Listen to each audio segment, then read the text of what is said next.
everyone. Welcome to our webinar we have here today we're with Ellen Goodwin and Nat Robinson from Trustworthy. And we're excited to have them here today to share with our members and some of Trustworthy's community as well about how Trustworthy can help you preserve your precious documents and your family keepsakes. Hi, everyone. Good morning. I'm Nat Robinson, co-founder and CEO of Trustworthy. I'm joined by Ellen Goodwin today, who is one of our product leads. And you might know her formally from her role at Artifacts, where we're very lucky to have her on Team Trustworthy now. Today, we're going to do a couple of things, talk a little bit about Trustworthy, give you a quick introduction. Then Ellen is going to do her first ever live demo to the photo managers of Trustworthy, which is going to be great. And then we're really happy to take questions. That's one of the reasons we like to do these live, is take your questions, answer whatever we can, and have some back and forth. So let's get right into it. The big problem that we decided to address in building our company Trustworthy was this generational shift that we'd seen in the average family's operational load, which has grown exponentially, right? The number of things, the number and amount and variety of things that you now have to manage across your household is overwhelming. You could think of it as information overload, all of the bits and pieces. And what we came to learn were sort of these silos of information that people were managing, and that they were, worried that they were going to lose track of something, and that if something would happen to them, their family wouldn't know where to go to pick up all the pieces. And it turns out that this problem has some material costs if you look at the problem in more depth. That the average family is spending at least 51 hours a year staying on top of household management. That's a pretty conservative estimate. If you are not on top of things, the financial cost to your family is this whopping $1,286 a year. That's actually from last year. That's from 2024, that number. And before the year before, in 23, it was like $986, something like that. And then, so it's gone up, right? I suspect it's gone up again this year. We need to update this number. But this is a huge number if you consider all the fees, or late fees, or penalties, or bank charges, or all those insidious things that creep in and happen to you when you're not on top of things, that you're paying these penalties when you're not keeping things up to date, when you're not on ruling at life and managing all things across your household. There's a cost to that, and it's not insignificant, right? It's a meaningful cost for most families. And then, of course, sort of the anxiety, the worry about, I've got to do this, I've got to stay on top of that. This emotional load that people are carrying. 84% of people reporting worrying about home organization and upkeep. And those are all of those combined are pretty overwhelming. And when we looked around, there weren't any. Let's go to the next slide, please. There weren't really systems of record, right? There wasn't like a Kleenex of household information management and managing all the related critical tasks. There was no household name, and what we found was that people were DIYing this. Like almost every family we've talked to, now thousands of families, were DIYing this and building their own system from scratch. And we're like, wait, we're 60 years into the information age. There's no system for families. This is nuts. This is crazy. I had big corporate jobs in big software companies most of my career, and we had thousands of systems to manage company and client information, and families had nothing. And they were all building it from scratch using whatever tools at hand that they were comfortable with, whether those were analog, paper-based systems or digital equivalents. And we tried using some of those when we started because we wanted to find where they were great, where the gaps were. And this is what we found. They all kind of started with a blank page. There was no help or guidance. There was nothing to tell you what you should put in there and why. And for lots of people, that's really debilitating to look at a blank page and to know where to start. So that was a problem. Once you've built something, you then have to continue to build it all by yourself and maintain it, right? You have to add or change things as life happens, as things change across your life. There's no reminders to help you do that. There's no intelligence that looks at and tries to help you, which it goes to my next point. All of those systems, what we call dumb containers, you put information into them or documents, and they don't understand, they don't know what that is. It's just like, okay, that's a thing, that's an entity. There's no context for the information that you're putting in for your household at large. There's no return on the information that you're giving to the system. They're just containers. A big one we realized is important in family dynamics is you don't necessarily want to share everything right away, right? You might want to say, hey, Alan, here's my system. I want you to know where the system is. Here's a link to it. I've made you, part of this. And you can see some things today, but you can't see everything. I want to hold some things back because I don't want to cause family arguments or whatever until later, until I pass away or until I'm incapacitated. And then I want you to be able to go get that information. But I don't want you to know you're going to be a billionaire, Alan, when I pass away. Yeah. So that was a family dynamics. We don't recall thousands, and none of those systems really did that. Like you can't look at a spreadsheet and say, okay, don't look at, tab 2 or rows 25 through 30 yet. Of course, everyone's going to look. Some of those tools are free. A lot of those tools are free. And we said, okay, well, what are they doing? If this is a free tool, what are they doing with my information, right? Clearly, there's an exchange happening there. We didn't want to have that kind of business. We didn't want to be in the position of you saying, oh, well, are they selling my information? That's not what I'm paying for. We wanted to have a business model and a brand and a reputation for a private and secure repository for your family information. We didn't want to have any questions about that. And we said, okay, let's go completely the opposite direction. This is a software as a service. Your information is yours. You own it. Only you can have access to it. It's private and secure. End of story. And then some of those solutions. Are we moving on, Ellen? Am I taking too long on this one? She's playing me out. They didn't offer service, right? We're like, okay, okay, support is one thing, but what if you wanted service or you needed help to do this? And this is where you guys come in. Could that be a component? Lots of those things didn't have any service. We wanted to provide that. And they just were purpose built. We wanted to create something explicitly for families, right? And their ecosystems to cater to all their needs. So that's why we built what we now call the Family Operating System. It's a trusted digital assistant to help you easily and securely organize and store and retain all of that important information across your household, keep it protected and available when you need it, and let you collaborate with all the people that you need to collaborate with, from loved ones and trustees and guardians and friends and family. And then beyond that circle of trust, outwardly to some of the professionals you might work with, an accountant, an estate planning attorney, a wealth manager, a professional organizer or photo manager, on and on. We've seen all kinds of folks be added to the system, to family systems. Let's have a look at how it works real quick on the next slide. We make it really easy to curate the information across your system, get it safely stored and trustworthy, keep it protected, connect all those people that I just talked about that you might need to have some access now, a lot of access now, no access now, some later, a lot later. We give you all those choices and then sort of, adapt and grow with you and help you keep it up to date so that everyone knows where to go to find the important things. We like to call it lovingly the treasure map of your system. And we call it that. There's a story. One of our early users is a retired Navy captain. He had precious metals buried on his property somewhere. And we asked him, does your family know where to go to find the precious metals? And he said, yeah, I'm pretty sure there's how many footsteps from the back door to the tree where they're buried. I was like, oh, you're kind of a pirate. You're in the Navy. You have these precious metals. That's cool. But that became a metaphor for trustworthy because not everything has to be in trustworthy necessarily. It could just be, hey, there's a storage locker with some valuable things in it. There's a safety deposit box.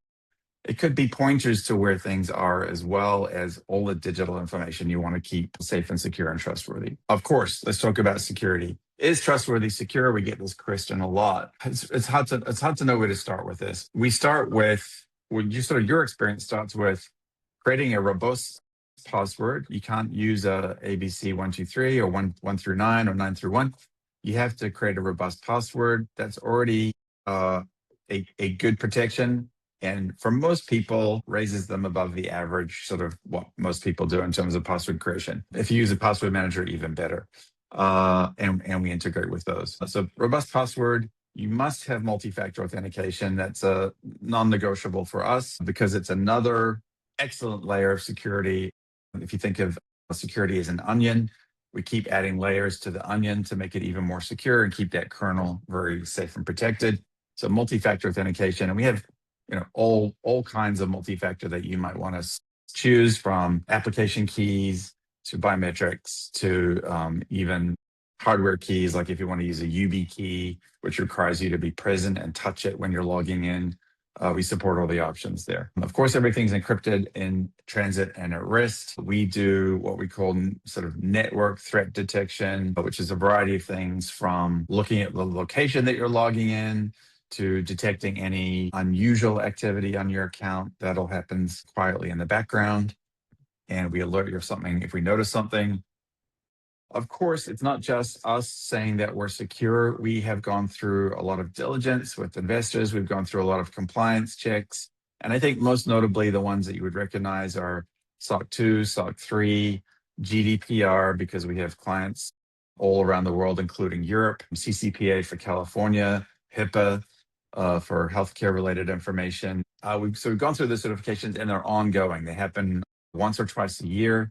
Where we get audited by professional audit firms, look at all the controls we put in place to certify that they're sufficient, that we're doing all the right things. Beyond that, we've added another layer to the onion called tokenization. It's the first thing on the slide, and it's sort of some secret sauce. No one else in the industry offers this because it's both laborious and expensive to implement. And what it means is we take all the very secure bits of data in your system and we replace them with a secure token and store that information in even another location, so it's even more secure. You are the only ones that hold that token and can retrieve that information into your account when you need it in real time. And so an example of this might be your social security number. That's one piece of very secure information you don't really want out there. And so this is another layer, sort of proprietary layer, that we've created in Trustworthy to give you even more security. Beyond those certifications and extra layers, we have things like bug bounty programs. So white hat hackers will try and crack the code, and if they notice anything, they will tell us about it, and we'll fix it. And then we do things like penetration testing, where people try and get through to the layers of the onion to the core, and these are all ongoing things. So there's a lot of things happening. That's just some of them. And it's probably worth mentioning AI in this same breath. We do use some intelligence and really making it easy for you to ingest and curate your content. And the reason that we felt comfortable doing that and the way that we do it is that we don't train any AI on user data. We use synthetic documents to do that. And we have a zero retention policy from the LLM that we use, the large language model, meaning they don't, they help us process your information, and you'll see what that looks like in a minute. But they don't retain any of that information. Zero data retention policy means usually they keep something for 30 days as their policy. It's pretty standard policy. They hold on to that in memory, if you like. But with our application, there's zero retention policy. So that was a big element we decided we had to have in place before being able to implement AI safely for our members. All right, so happy to answer any more questions about security, but that sort of covers most of the bases. Part of the way that we make it easy for you to curate your system and get everything set up is we built a lot of facility around that. So you can download a mobile app on Android or iOS and scan things in very quickly. Something arrives in the mail, scan it, great, boom, it's in Trustworthy and automatically organized. You can forward an email with an attachment. We'll grab that into your account and organize it for you. Of course, you can drag and drop things off your desktop or off your mobile device. You can take a screenshot with our Chrome plugin. We have this Gmail extension for email. We let you use API called Plaid for financial data, so you can pull in bank information very quickly and sort of a number of accounts all at once. We've built an integration with the Ricoh ScanSnap scanner so that you can scan things directly into Trustworthy, and there's no sort of middle steps. And then, of course, you can upload things from various cloud drives that you have access to. Okay. We talked a little bit about AI, but here's what you'll see this in action. Here's what our AI does. We have hundreds, but we have really two parts to our, we call it autopilot because it really eases and automates the organization of your system for you. The front part, the most obvious part, is sort of what you see here on the right, meaning when you add a document to Trustworthy, it'll start analyzing it and we'll create a summary. It'll extract all the metadata. It'll probably suggest a better title if your title is like a ScanSnap title, which just is date, so that when you search it, it's going to be easier to find that document. And so that's what it does today at the front end. And in the back end, what's happening around all of that is it's essentially building a graph of your information. We have the beginnings of of like a mind map, if you like. But what it does is it says, okay, I understand the entities across your household and how they relate to each other. For example, this is a home, this is the related mortgage, this is a related insurance policy, here are the owners, here's the title information and the related documents to this home. And it sort of maps all that into this big giant mind map is one way to think about it. That's what's happening in the back end. So it has some intelligent understanding of your household, not just, okay, this is a document and I'm storing it. That's important because we want to be able to help you use all the information in the ways that make sense to you in the moments that you need it. Some stuff that's coming soon, very soon, in a big new release of Trustworthy is this ability to use that information to fill forms. So you're trying to fill out some forms, maybe for like the DMV, for example, or your kids are going to get another thing that you have to fill out a form for. If that information lives in Trustworthy, we'll be able to help you fill those forms and make your life easier. You will be able to kind of interact with the agent, let's call it autopilot, and ask questions about your information like, hey, Trustworthy, could you give me a summary of all my insurances last year and the renewal dates and the policy amounts? And can you compare those to last year and tell me how much they increased by?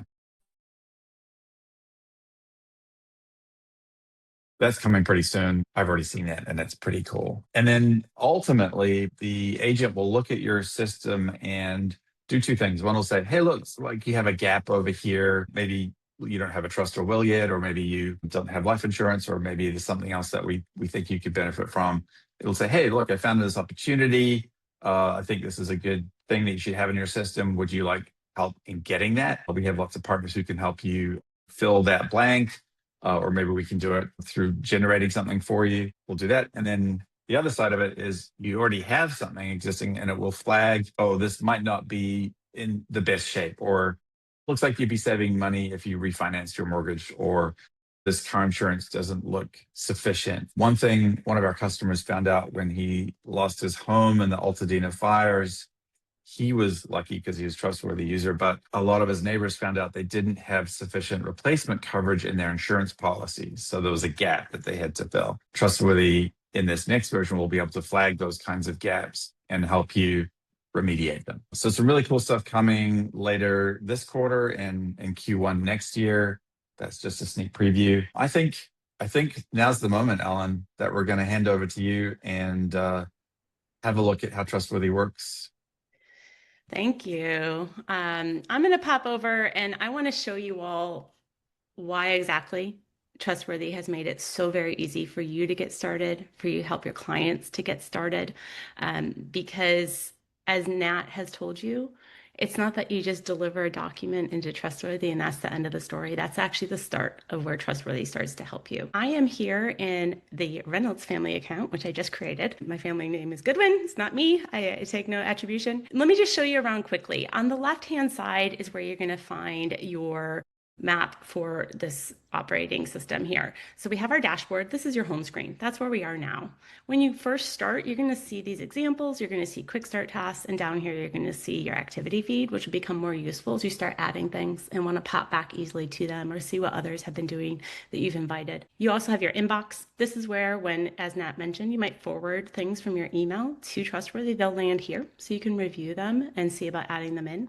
Reminders, these are both auto-generated by us. Hey, your passport's going to expire on this date. We'll create an automatic reminder. Take that off your to-do list, your mental to-do list, put it on ours. You can also create custom reminders that all live here. And then, of course, the categories for all the information. This is both a prompt, things you might want to put into Trustworthy, as well as a way to access them. You can access them through search, but you can also go here and dive in as well. And then, as you're probably very used to from most online applications, up here on the right, you have a user menu. I will pop into there in a few instances to show you options for managing access, but also where you can go in settings to get that link to share. So why is it so easy? I'm going to actually tap on this. If I were you and I said, I'm going to get started with Trustworthy, I'm just going to try adding my driver's license, what exactly happens? Well, you're going to upload that file. We're going to secure that, encrypt it. We're going to say, oh, this belongs to David. We're going to create David. We're going to say, this is his driver's license and rename it. We're going to find all the data on it. And we're going to tokenize that secure PII information. We're going to create a summary. You can easily copy that summary and send it off if someone needs all the data from your license, or you can send them the actual license securely. We're going to make that available in search so you can find it, whether it's on our app or online. We're even going to say, oh, it has a renewal and it's from California. Here's the link where you're going to go when it's time. And we've created that reminder for you.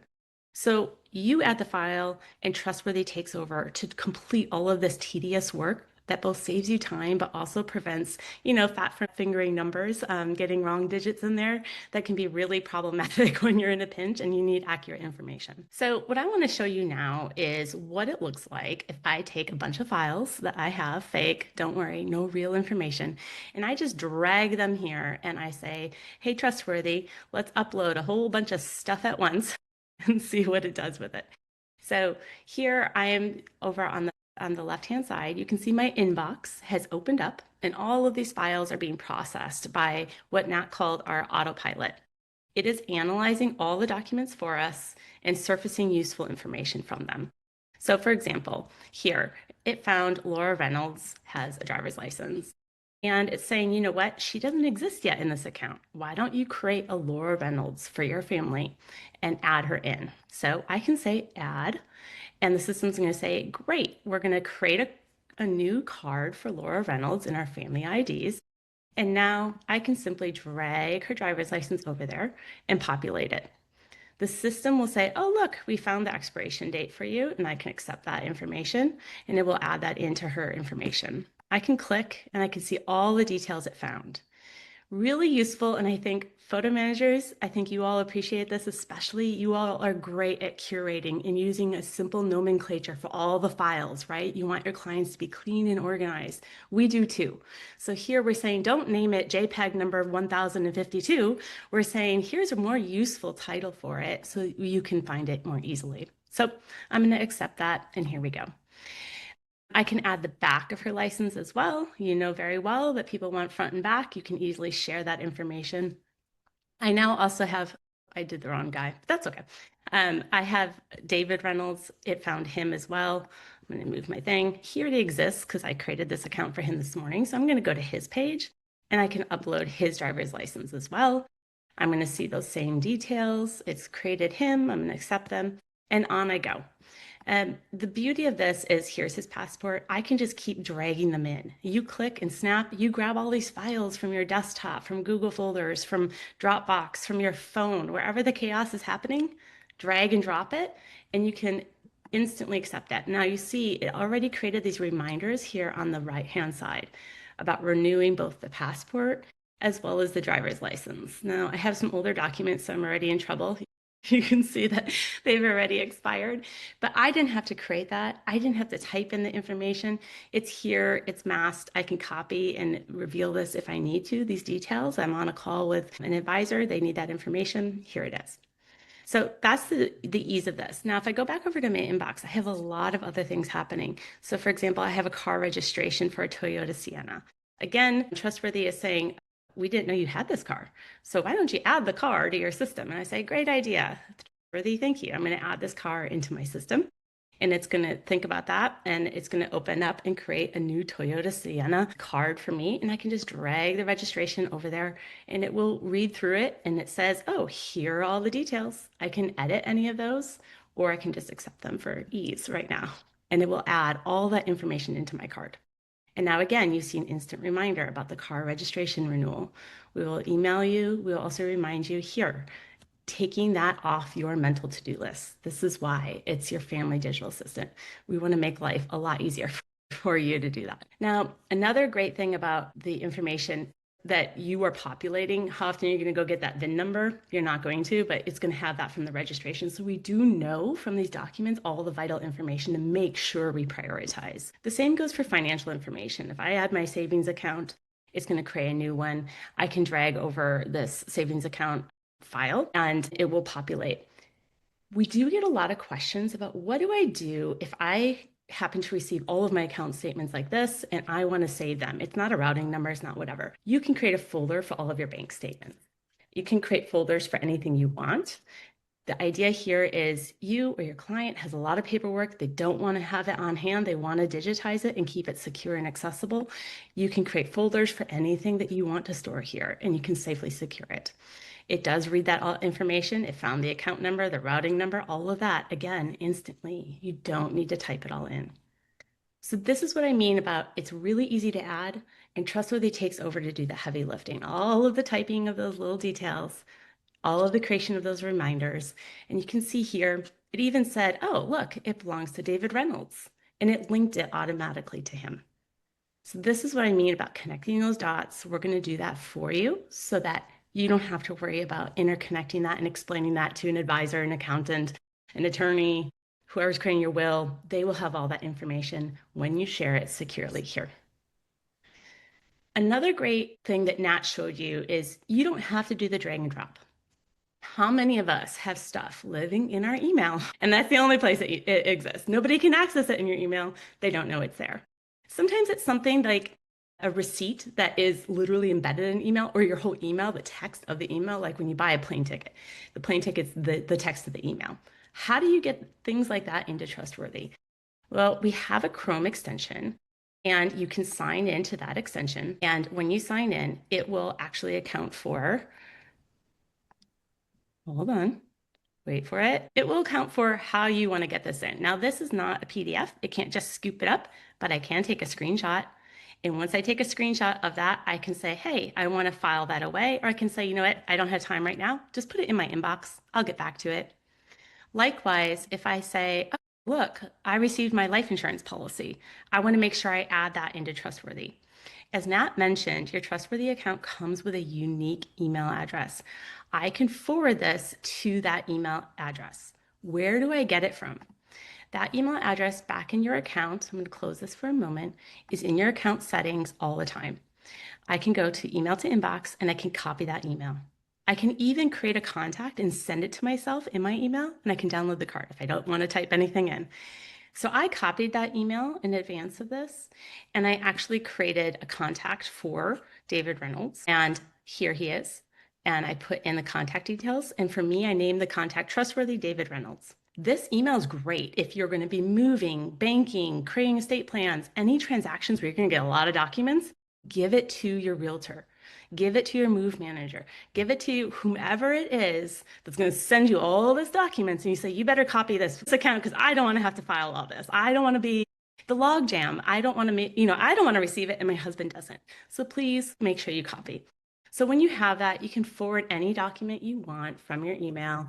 I'm going to say Trustworthy David Reynolds and just simply forward it on, click send, and it's going to go into David Reynolds' inbox. I don't have to think about it right now. It will be waiting for me when I get there. And if I click over, you're going to see these things are in my inbox and waiting for me to view those details and decide what I want to do with them. It is that fast and that efficient to do the work for you. Another common case that I run into, so I know a lot of you photo managers, I'm very excited to be talking with you today. A lot of you know that I went through cancer last year, right? I go through a lot of medical documentation. and it's all locked away in different accounts. How do I make sure vital information about that is stored in HIPAA compliant Trustworthy, where my husband can get to it, where others can get to it in my family? Well, if I submit a claim like this, again, I can open up that Chrome extension and I can take that screenshot inside my account and have that information securely stored inside Trustworthy. That's the advantage of having that Chrome extension working for you on a regular basis. Just open it up, screenshot. We will take care of the details. You just take that screenshot and get it in your inbox. Now, the big thing here is not all of us want to work on desktop from the start. How do we work from mobile? Now, with any luck, I'm going to screen share from my mobile device and show you how easy it is to do from mobile. So here we go. I'm going to mirror for you my mobile phone. There's a high degree of difficulty, folks. Here we go. And I have a Geico declarations page for Laura. And I'm going to scan it. And it says great. And I'm going to save it. And the mobile app is going to upload that scan. And now that same autopilot feature you saw on desktop that pulled all those great details for me so I didn't have to type them in, that autopilot is reading my scan right now, and it's thinking about where best to put it. Now, if I'm impatient, I can just pick a place right now. I could say, I already know what it is, and I want to add it to my coverage for my vehicles, and I can tap. If I want to wait though, as you see here, it says, this is new auto insurance. We don't know it. Click plus. And I can go and pop that in, and I can say, this is policy document, it's a declarations page, whatever it is. I can create a new folder, or for now, I'm just gonna pop it in there and say, please just attach it. And it will be there. I can review, it already found the policy, the provider, and it said who's covered under it. And I say, great, thank you so much, Trustworthy. It's all filled in. You see Geico is there, phone number, website, policy number, and it connected it to the covered drivers. It is. Ellen, can we switch back to the main Trustworthy screen? Yeah. We're not seeing what you're seeing. You're not seeing my mobile? Mm-mm. Oh, that's really No, sad, we're seeing folks. Care Source. A mobile demo that wasn't. Well, we can, for the sake of time, I won't repeat, but what we'll do is we'll give you all a side video that I'll attach, and you can have access to that separately. So if I go back now into Trustworthy, I will see this new Geico. This is what I scanned in on my phone. It found the details. It said it belongs to these covered persons that are in your account. Great. I'm going to accept that. Fabulous. And I just now mentioned here for folks that add it in. you may notice that the autopilot is grabbing quite a lot of metadata out of each of these documents. And in many cases, it's more data than we have containers for on the page. And the reason that is we created the original version of Trustworthy with a sort of fairly limited set of things like critical information like a VIN number or your social security.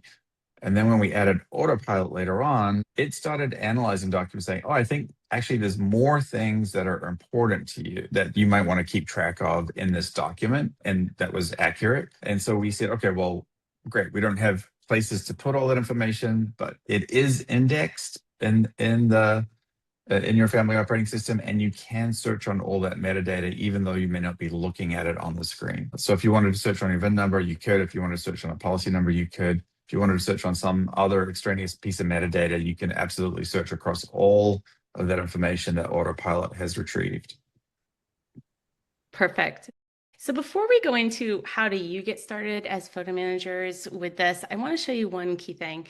When I create a household, I can add my husband, daughter, anyone I want. I can add advisors. I can add unlimited collaborators, and they can have access to only what I want them to have access to. So when I choose a collaborator, so for example, I have a 15-year-old daughter. She doesn't need access to all of our bank accounts and insurance statements and whatever. She needs access to her school ID and gulp, her temporary driver's license. So I can give her access just to that. So in this case, I'm going to say, hey, I want Laura Reynolds. I'm in David Reynolds' account. I want my wife in this scenario to have access. I'm going to put in her sample email, and I'm going to say, I want her to have, I want her to have access to everything. So I can say full access, just let her add it. She can add all the documents. You don't have to do this alone. Your advisors, your family members, they can add in content. I can say I want only partial access. I can say I want legacy access. When I'm gone, this is who I want to make sure has access to everything inside here, right?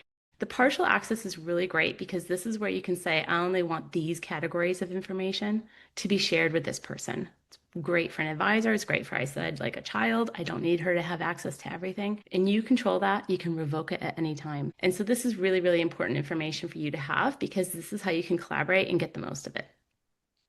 All right, with that, we're going to pause the demonstration part and we're going to shift to great information, Trustworthy. Now what? So here we go back into our slides. And Nat, you want to pop in and take over? Yeah, sure.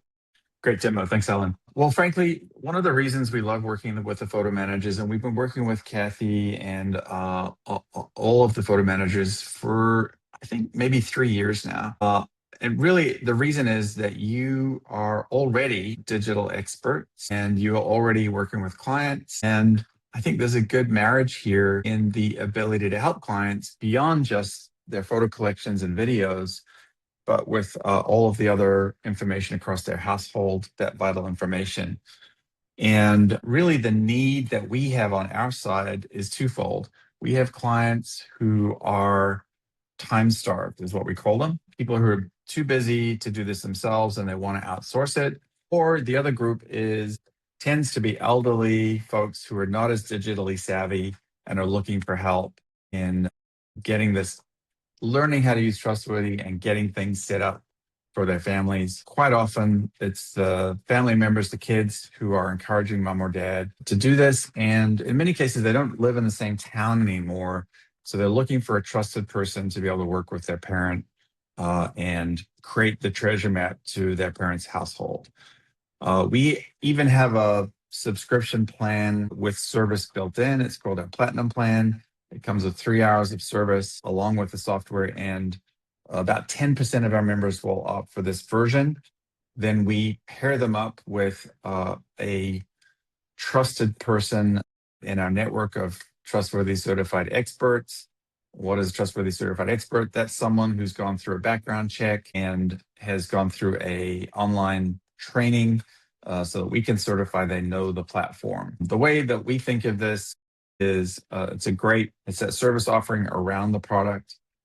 It's really easy to become certified, and we have this great discount that we offer to the organizations that we work with, that we recruit from, to find Trustworthy certified experts. And so this includes NASM, the National Association of Senior Move Managers, Professionals of Afterlife Service, National Association of Professional Organizers, American Association of Daily Money Managers, and Professional Fiduciaries of California and beyond. So we work with some really reputable organizations because they have great ethics and standards, and folks who are interested in doing digital organization with their clients can easily engage with Trustworthy and become a Trustworthy certified expert. But what we think this means for you is really two things. One is, for folks who bought that Platinum plan, we can refer them to you. And for your existing clients, if you want to add additional service beyond the photo managing that you do, you can partner with Trustworthy to provide a platform, and you provide the service to deliver Trustworthy to your clients.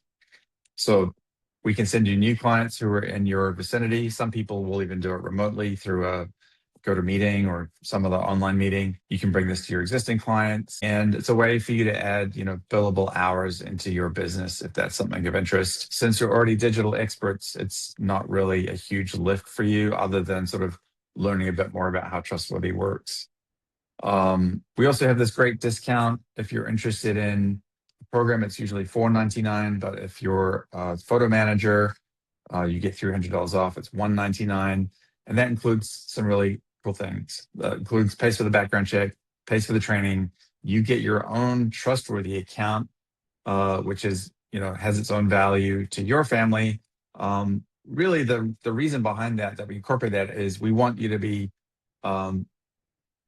genuinely advocating for Trustworthy through your own use of it and saying, look, I have a Trustworthy account, I use it, I trust it. And that's why I think it's a good solution for client ABC. So that's part of the program. There's no renewal for the training. There's ongoing training, there's community, there's a Google group that you can belong to or you can participate in and chat with other Trustworthy certified experts.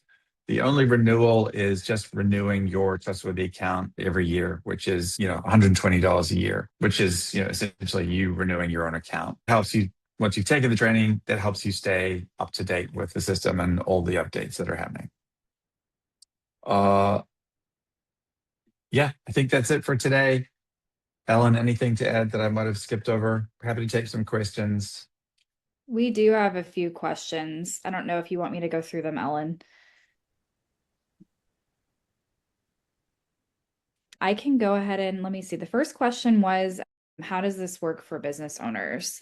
So it would be like for photo managers using it for themselves or any other kind of like NASM, Move Manager, etc. Yeah, how does it work for? Essentially, it's straightforward. You can sign up for the program as a photo manager's, business owner. We do a quick background check. It's nothing untoward. It's a standard background check. Then you go through the online training, self-paced online training, and usually takes like a couple of hours. And then you sort of go through. At the end of the training, there's a bunch of resources that are available to you. So we have like a discount for ScanSnap scanners if you don't have one already and you want to incorporate that and some other materials that we share with you. We encourage you to join the Google group and become part of the TCE community. But the initial sort of onboarding is very straightforward. You can just go through that in probably a week. And then within a week, you can say, great, now I offer Trustworthy to my clients. And you can start, talking about it with your client base, and we promote you, or we add you to the Trustworthy marketplace. If you go to trustworthy.com/marketplace, we add you there and we promote you to our members through the marketplace. Hopefully I'm answering the right question. There's another answer to this that I think someone asked, like, what if I have a business? So Trustworthy has another subscription plan that incorporates business needs. The reason we built this was many of our members were business owners or had some kind of family business.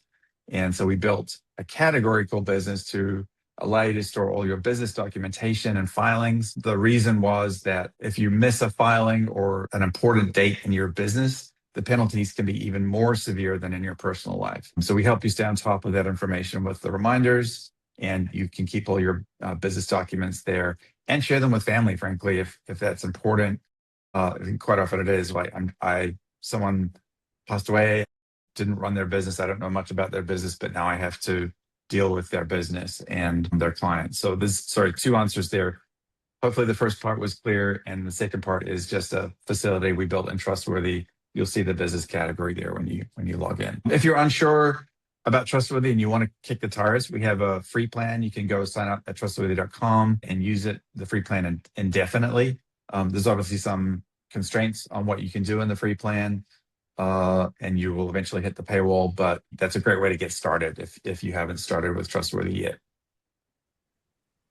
That's great. Thank you. Another question that we had, it's kind of two questions around the same thing, is can you explain a little bit more about the Gmail extension, and do you have to use Chrome with Trustworthy? Yeah, Ellen actually showed you the Gmail extension in the demo. In terms of how that works in email. It also works just in your general browser sessions. So she took a screenshot from her email, but you could do that. Say you get to one of those like confirmation pages or receipt pages, you can just screenshot that. It'll go straight into Trustworthy using the Chrome plugin. We don't support other browsers today. So if you want the benefit of using the plugins, then you have to use Chrome. I saw there's a bit of a debate around Chrome being safe versus Safari. I think they both have pros and cons, is our approach. We will eventually support, very likely, Safari, but now we're in this other browser war with everyone and they're creating new browsers. So we really look at market share and how do we help the most people. The nice thing about Chrome, it does have a very robust extension network or ecosystem. And that also means you have to be careful about which plugins you install. Okay, great. And then the next question we have is, are we able to customize the email address that you receive through Trustworthy? Yeah, it is an unwieldy address. Two things we're doing. You can't customize it today. And the reason it is unwieldy is really for security reasons, that we didn't ever want you getting that confused with someone else's email. So that's one. The second part to this is, in short order, probably this quarter, we'll be releasing a version of Trustworthy that will give you the ability for Trustworthy to say, I want Trustworthy to grab attachments from my email account. When they arrive, I want you to automatically look at my email account and just grab those attachments and bring them into Trustworthy. This is in response to users saying, email is the mosh pit of my life, and Trustworthy is the beautifully peaceful Zen garden where everything is organized. I think we've all learned that email is not the right place to keep important documents because it can be tricky to retrieve them, and they sometimes get deleted automatically, etc. So we have been listening to users, and most users, I won't say everyone, but will have this ability to turn that on and say, okay, as things arrive in this email account, grab them. And ultimately, you'll be able to add multiple email accounts for that to happen. Maybe you had a business email and you want that routed to business, and you have a personal email and you want that routed to personal. We want to automate that for you and take out that sort of step that you have today of forwarding something. I'm sure there will be things that we probably grab that you don't want to Trustworthy, but we'd rather, help you organize things than not organize them. You can always easily delete them from Trustworthy from that, from the activity feed if you don't want them stored there. So that's a facility that's coming soon, and you'll be able to manage the emails that you do that with. Sorry, I was just going to ask, does it automatically detect duplicate emails? That's a good question. Duplicate emails. Oh, I think this was in relation to a real estate. I saw that question. It will detect duplicate documents and be able to not process those or process those. Alan's example is great. I sold a home last year, and I asked the realtor, the title company, the inspectors, all the people that you have to deal with in a real estate transaction to use that email ID and to send me separate PDFs rather than the title company will send you one PDF, which is unwieldy. And it was just amazing to see all those things arrive in Trustworthy automatically. And I was able to put them in a folder related to that property so easily. The next version of Trustworthy, you see, we had this sort of checkpoint today of drag and dropping things into the right place. The next version of Trustworthy, you won't need to do that. AI has gotten good enough that we know where to put things. And so you won't have to worry about doing that sort of manual step, if you like. We did it initially because we wanted members to be in control of where things went, and we wanted to make sure we were getting things right. But now it's so good that we know we can do it automatically for you. Another question we had is kind of along the same lines of what Ellen just answered in the chat about data storage. What do you do if there's an emergency and someone's in the hospital and their POA needs access? Yeah, we have in there, Nat, if you don't mind. It's interesting. Yeah, I want to share just a personal anecdote. When I announced I was moving over to Trustworthy, my father, I texted my family, and my dad looked it up. He's like, oh, this is what I always needed, kind of reaction. And the next day, my brother sends me a photograph, and he's like, what have you done? And it shows the kitchen table at my parents' house with paperwork everywhere. And my father was scanning all of it in methodically because he is going to be downsizing. And he, for some reason, thought, because it was physical paper, my brother, like a mile away, needed to be the medical power of attorney. And now that it's all digitized, he's like, oh, I can have all of you or none of you, or you in Texas can be my medical power of attorney. Here you go. Here's access. And so that's a great thing, a great conversation to have with your family. And it's a great, reliable way to securely access that medical power of attorney and all of those documents in an emergency. Give your emergency point of contact access. Just share a link, and you can say 1 day, 1 week, 1 year, forever to that medical power of attorney so they have access when they need it. They don't have to have their own paid membership to do so. You can give it to them access as a collaborator. You can have unlimited collaborators, but it's a great precaution that all of us should have. Everyone should have that emergency person who can access the most vital documents about us. Go ahead, Nat. Yeah, no, fantastic example. It really depends on who you've added. And this is to pick up where Alan left off. It depends on who you've added and what kind of access they have. If it's it might be you might be in hospital and you might be, available to share documentation with the staff. So you could do that on your mobile device. All your information in your pocket is one of the things we love about Trustworthy and the mobile versions. If you're not able to share it, then it sort of depends on who has access to your system and what kind of access they have. So if it's a partner or spouse or someone you trust implicitly, they have complete access. Of course, they can log in, go find the documents and deliver them. Use those secure links to share things very quickly. And for a controlled amount of time, you can control the access. If it's a limited access collaborative, maybe they have access to just those essential documents that they need access to in the event that something goes awry. And then if it's a legacy contact, it gets a little more tricky. They have to go through an unlock process. Maybe they don't have any access today, but they know where to go to find things. They go through a documented unlock process that we can share. It's on our website, and it usually requires a note from the doctor or a death certificate. In those extreme cases where they're trying to unlock everything, there's an estate transition happening, and that's where we see Trustworthy be used across a number of different use cases. The primary ones are, I just want access to my information in the moment that I need it. That's why I'm using Trustworthy. I need the VIN number to the car, my spouse's driver's license number, I need the kid's social security, like whatever that is, I just need it right now, or a bundle of things. Second big use case was, if I get hit by a bus, will my family know where to go to find everything? The tertiary ones that emerged were, I love Trustworthy for my household, but what about my in-laws? What about my parents? How do I get Trustworthy for them? And then one of these last ones was, someone has passed away, but we need a collection point for all the household information.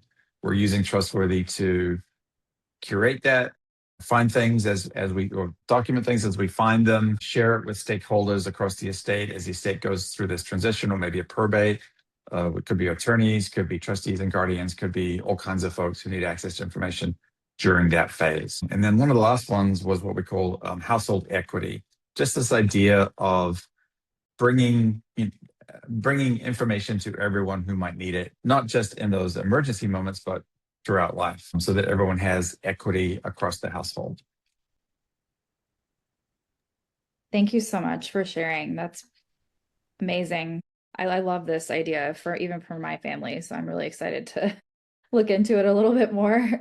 I think we got all of the questions, and we just really appreciate you guys coming on and sharing about Trustworthy to our community and to your community. And I really appreciate you guys joining us, and we're looking forward to doing this again in the future. So thanks, Ellen. Yeah.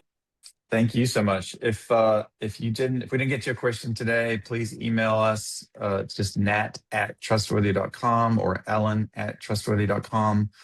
We're happy to answer any questions that we didn't get to, or ones that occur to you after the call. And thank you so much for the opportunity. It's great to see everyone. Great job on the demo, Ellen. Thanks, everyone. Next time I will get the mobile to share. Have a great day. Yeah, thank you. Thanks, everyone.